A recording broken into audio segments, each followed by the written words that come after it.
name is Ella Beck. This is my week 4 vlog for IST 390.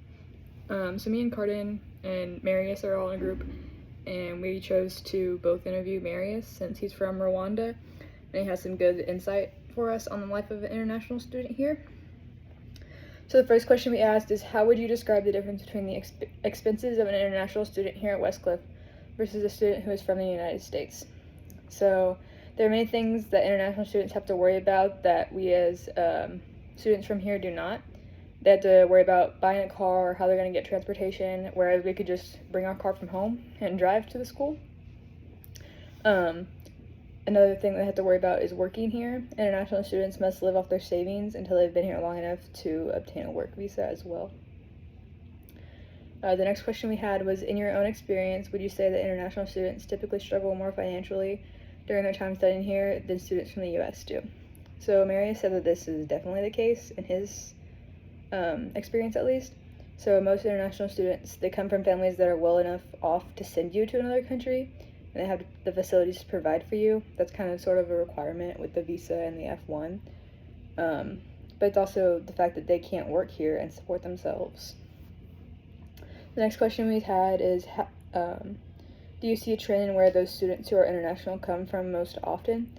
So while Marius can't necessarily speak to like other countries, he could say most people are already coming from a higher education. So more students that come from third world countries come here to get a good education.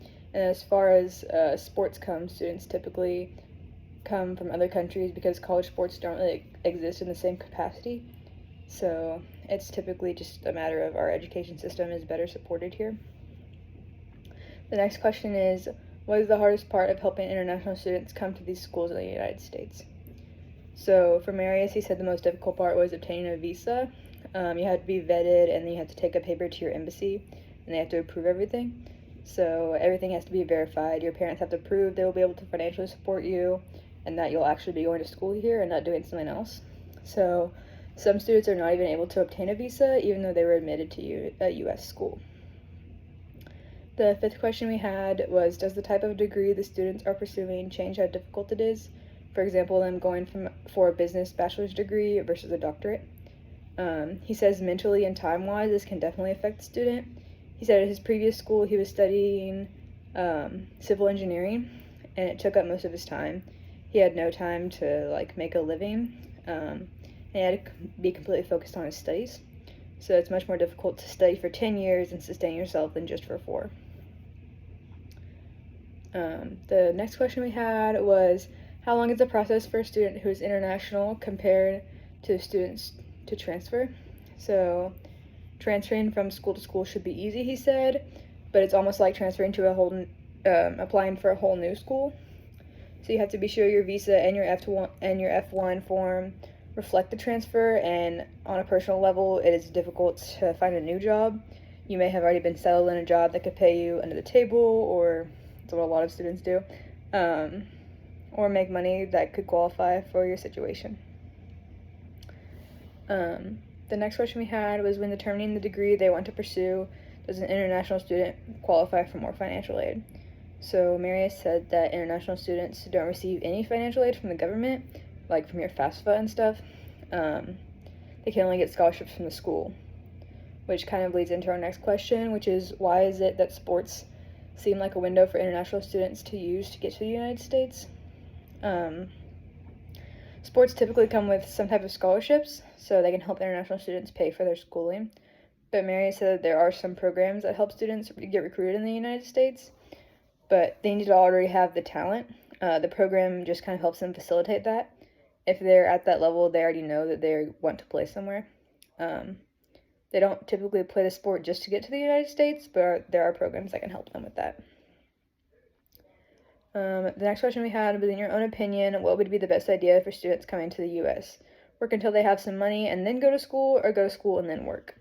So Mary suggested that you should work and then go to school. It'll help you with your visa and your F1, being able to prove that you can financially support yourself whenever you're here. If you're working more before, you'll have some money saved up. And then it'll also help you save money in the long run, since you can spend the money that you already have saved and then save the little bit of money that you're earning while you're here. The last question we had was, do most international students come here with the expectation of staying and making a life here? So Mary said that he thinks most students just come to study and then leave when they're done. He said they don't necessarily intend on starting a life here, at least in his own experience is what he thinks. As opposed to some students from the United States, they'll go to a school in another state and then use that as an excuse to start their life in that new state. He was saying, example, like someone will move from Massachusetts to California and then stay in California for their career. In its own experience, students will come here to study and then maybe work for a couple years afterwards and then return back to their home countries. So that's really all we did for our interview. We figured Marius has the most experience with this topic, so he was kind of a really good person to interview. Thank you.